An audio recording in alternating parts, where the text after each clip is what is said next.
বসে কি করছিস এখানে? মালা গাচ্ছি, আজ রাত্রিরে আমার মেয়ের বিয়ে তো গো। কই, আমায় তো বলিসনি। ঠিক ছিল না গো দিদি, বাবা পাঠিয়ে দেখে বললে আজ রাত্রি ছাড়া বাসার দিন নেই যে। মেয়ে বড় হয়েছে, আর কি রাখতে পারি ঘরে, যেমন তেমন করে বিদায় করছি।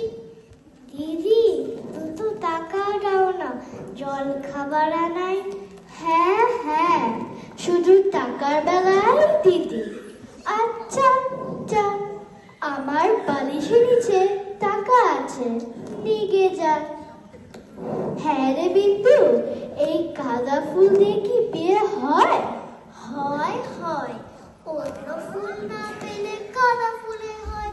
আমি এতগুলো ব্যাপার হলুম, আমি জানি না। ছাড়ুনিকে বলছে, লালটু বন্ধুকে বলছে, দীপিকেও বলছে। ওই যা, ও পাড়ার ভম্বদেরকে বলা হয়নি যে ওর তো বর পক্ষ, এক্ষুনি বলতে হবে। আহ, পাকা বুড়ি সব।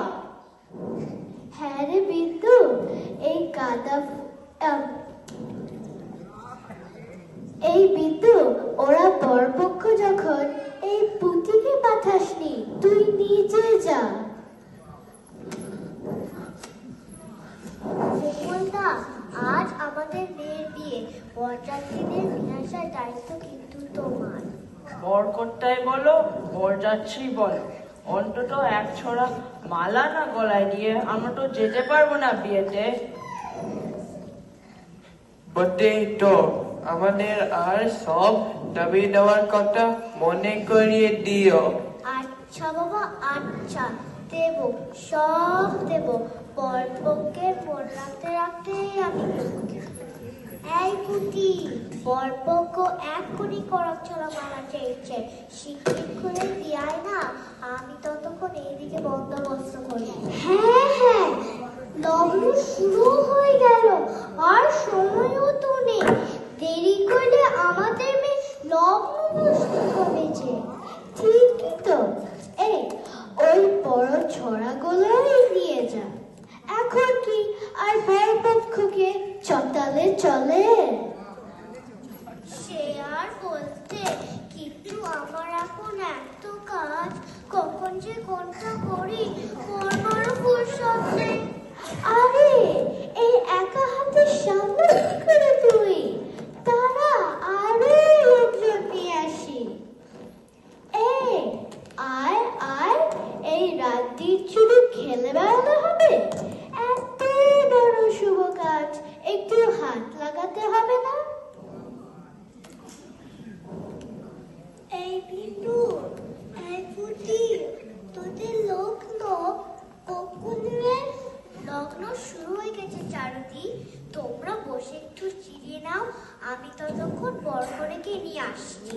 That really now, বললে হলো, বয় চপ্পো, কোনে ছেলে, এইসব ঠিকঠাক আছে কি না দেখে নিতে হবে না?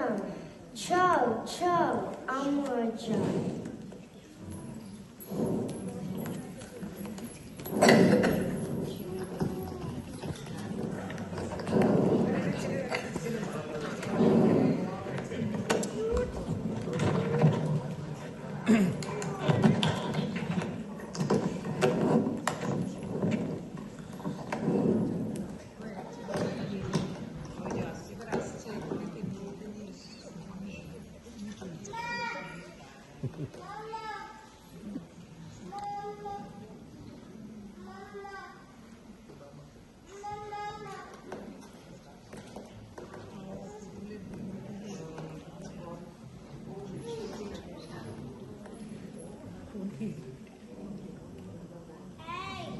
দেখিস দেখিস, ফুল না চায়, বড় করে দাও। একবার কাজ ছাড়া বেঁধে ফেলে তখন তো আর আমাদের ধরতে হবে না। হ্যাঁ, তখন আমের দুধে মিশে যাবে আর